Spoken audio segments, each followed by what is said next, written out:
वैदिक सोसाइटी 4 वर्णों में डिवाइड थी। अर्ली वैदिक पीरियड में यह डिवीजन ऑक्यूपेशन पर आधारित था, यानी जो व्यक्ति जो काम करेगा वह उस वर्ण से बिलोंग करेगा, जिससे यह साफ होता है कि अर्ली वैदिक सोसाइटी में वर्ण व्यवस्था इतनी रिजिड नहीं थी। पर लेटर वैदिक एज आते आते ये सब कुछ बदल जाता है। इस काल में ब्राह्मणों का वर्चस्व सोसाइटी में बढ़ जाता है और जो व्यवस्था ऑक्यूपेशन यानी कार्य पर आधारित थी वो उसे बदलकर जन्म पर आधारित कर देते हैं, जिससे समाज में तनाव पैदा हो जाता है। और जिस वर्ग ने ब्राह्मणों के इस वर्चस्व के खिलाफ सबसे पहले आवाज उठाई वह था क्षत्रिय वर्ग। क्योंकि ये वर्ग राजशाही से संबंधित था और साथ ही ये वर्ग सत्ता के शीर्ष पर था, पर अब भी उन्हें ब्राह्मणों से नीचे देखा जाता था, जिससे उनमें असंतोष था। वह ब्राह्मणों के इस वर्चस्व को खत्म करना चाहते थे और क्षत्रियों का यही रेजिस्टेंस नए धर्म के पैदा होने का एक कारण बना। ये बात ध्यान देने वाली है कि महात्मा बुद्ध, जिन्होंने बुद्धिज्म, और महावीरा, जिन्होंने जैनिज्म को खड़ा किया, वह क्षत्रिय वर्ग से ही बिलोंग करते थे। अगर एक दूसरे कारण की बात करें तो लगभग 600 BC के आसपास ट्रेड्स में कॉइन का इस्तेमाल होने लगा, जो कि पंचमार्क्ड कॉइन्स थे। ट्रेड में ग्रोथ होने के कारण सोसाइटी में वैश्य वर्ग के लोगों की इंपॉर्टेंस बढ़ने लगी, पर वर्ण व्यवस्था में उनका स्थान अब भी काफी नीचे था।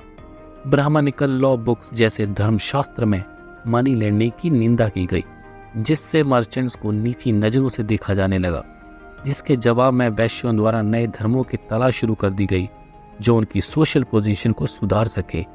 इसलिए उन्होंने महात्मा बुद्ध और महावीरा का सपोर्ट किया।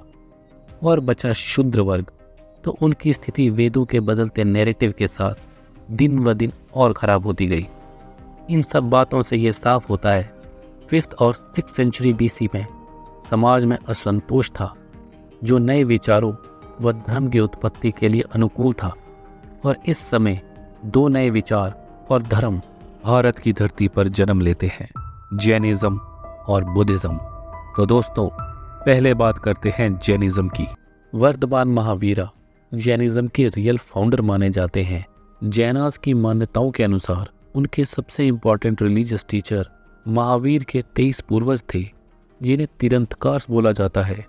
जैनास का मानना है कि उनके पहले तीर्थंकर ऋषभ देवा थे, जिन्हें आदिनाथ भी कहा जाता है, और उन्होंने ही जैनिज्म की स्थापना की।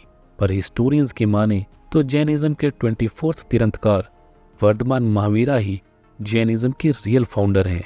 उनका जन्म 540 BC में वैशाली में हुआ, जो आज के बिहार के वैशाली डिस्ट्रिक्ट में है। उनके फादर सिद्धार्थ क्षत्रिय क्लैन के हेड थे और उनकी माता त्रिशला लिच्छवी चीफ चेतका की सिस्टर थी।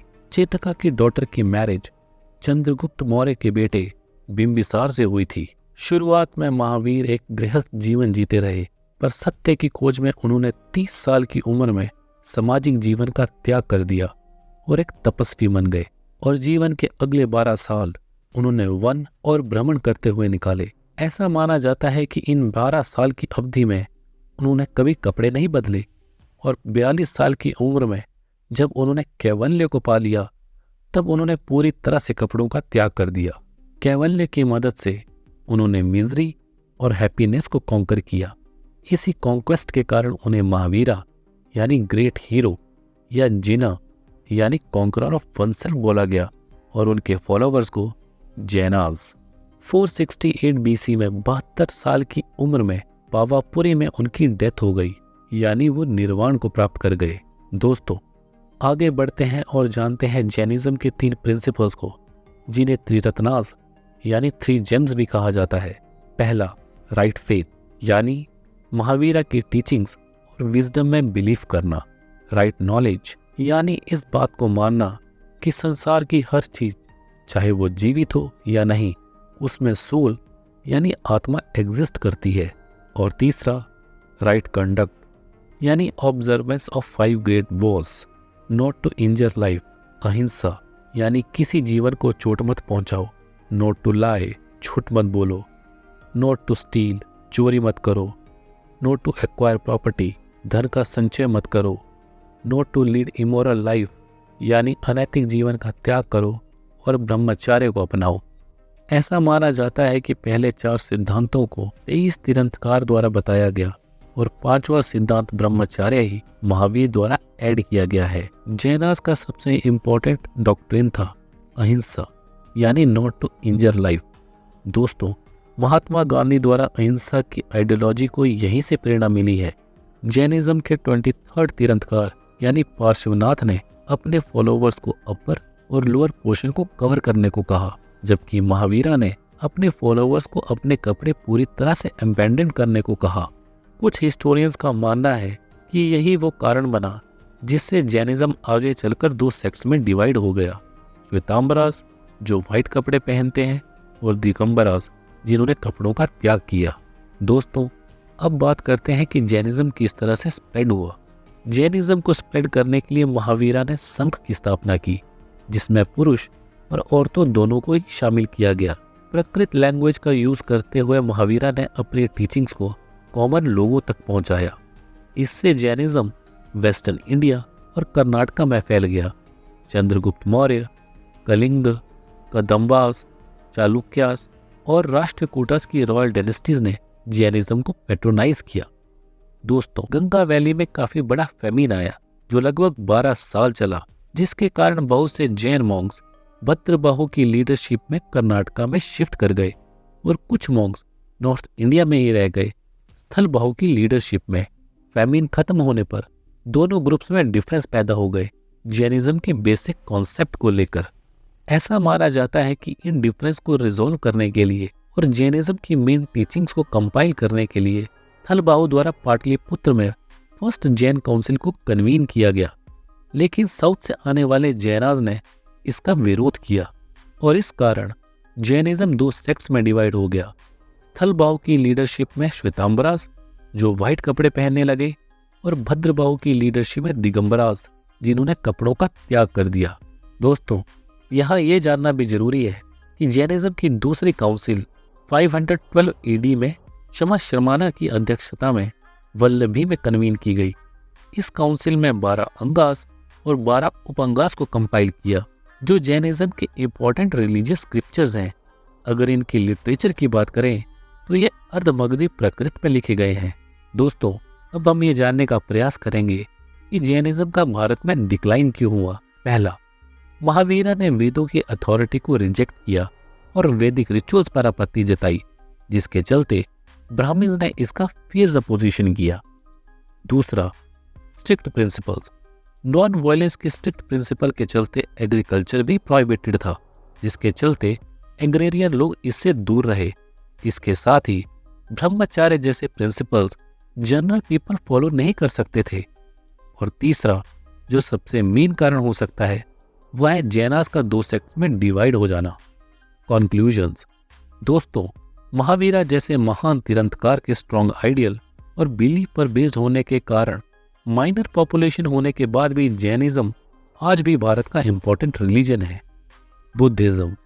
दोस्तों, क्योंकि बुद्धिज्म और जैनिज्म लगभग एक साथ ही ग्रो हुए, तो उनके राइज का कारण भी सेम ही था, जिसकी बात हम वीडियो की शुरुआत में पहले ही कर चुके हैं। तो चलिए जानते हैं बुद्धिज्म के फाउंडर महात्मा बुद्ध के बारे में। महात्मा बुद्ध महावीरा के कंटेम्परेरी थे। उन्हें सिद्धार्थ और साक्य मुनि के नाम से भी जाना जाता है। एक ट्रेडिशन के अनुसार गौतम बुद्धा का जन्म 567 BC को लुम्बिनी वना के साक्य क्षत्रिय क्लैन में हुआ, जो आज नेपाल में है। गौतम बुद्धा के पिता सुधोधना कपिलवस्तु के एक इलेक्टेड लीडर माने जाते हैं, जो साक्य क्लैन से बिलोंग करते थे, और उनकी माता माया देवी कुशला डायनेस्टी की एक प्रिंसेस थी। गौतम बुद्ध की शादी छोटी उम्र में ही हो गई थी। उनकी पत्नी का नाम यशोधरा था और उनसे उन्हें एक पुत्र भी प्राप्त हुआ, जिसका नाम राहुल था।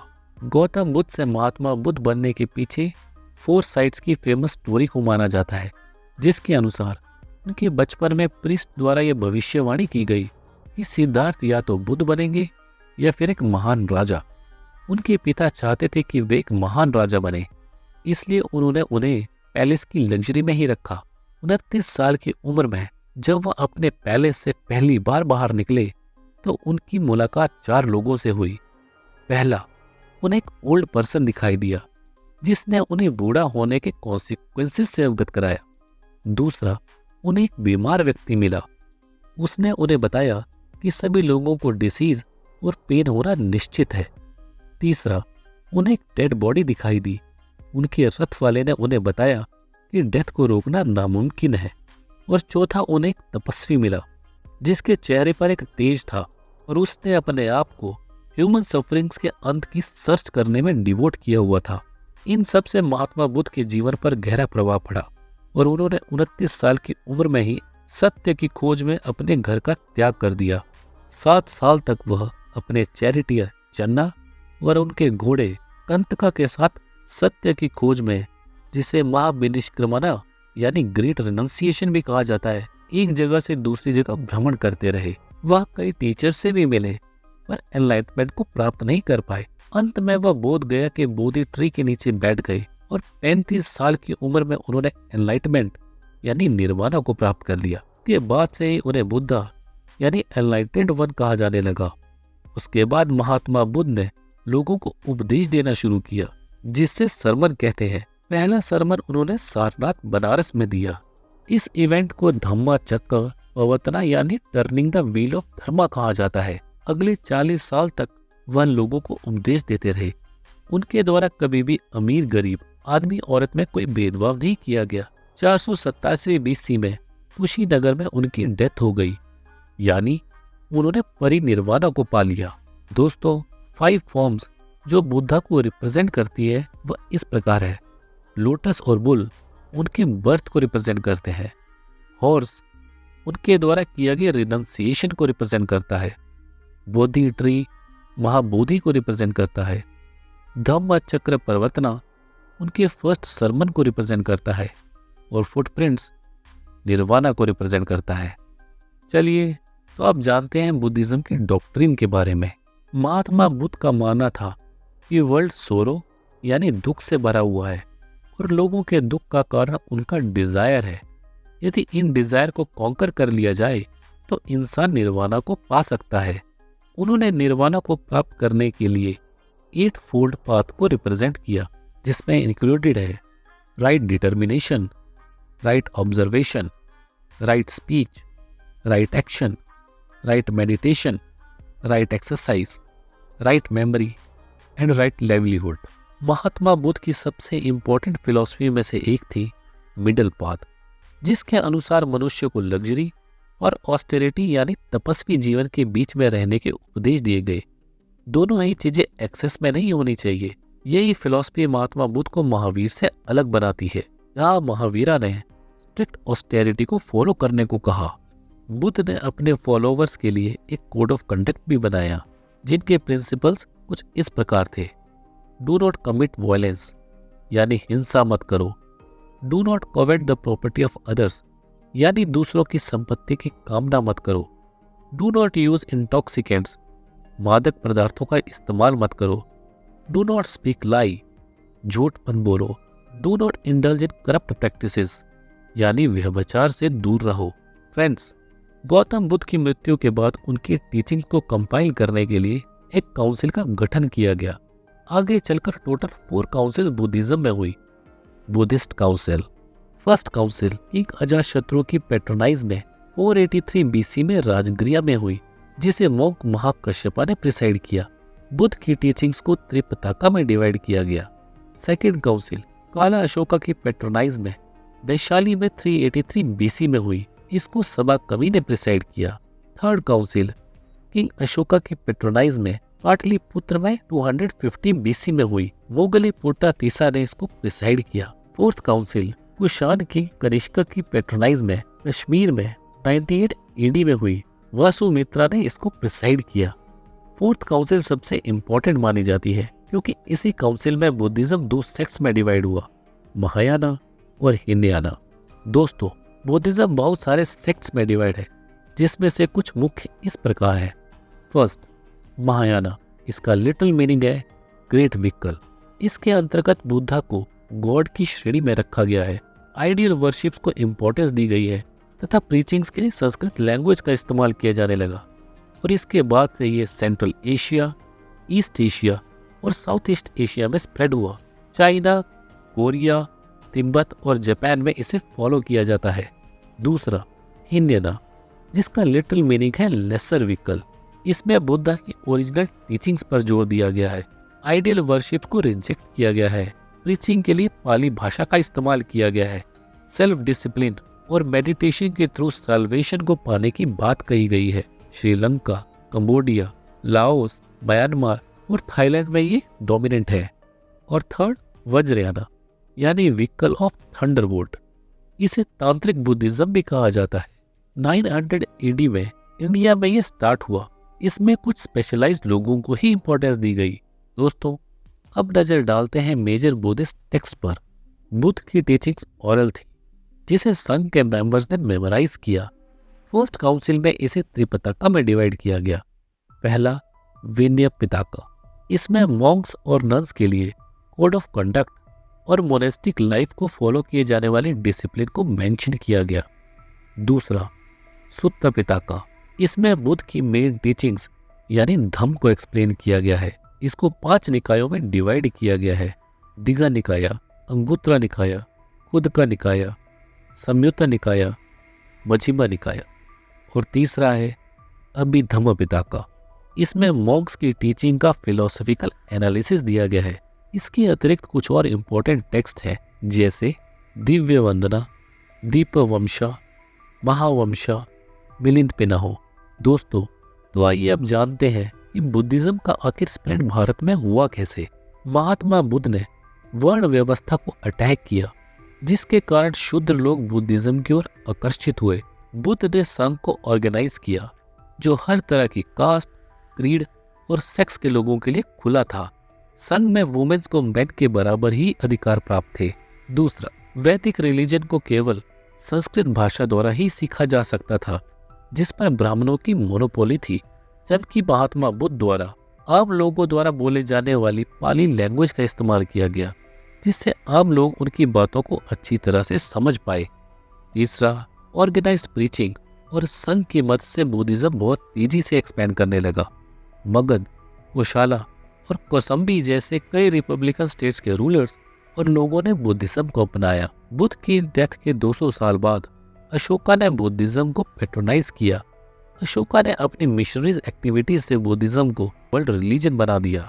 दोस्तों, बुद्धिज्म का ओरिजिन जरूर इंडिया में रहा, पर 12th सेंचुरी आते आते यह भारत में पूरी तरह से डिसअपीयर हो गया।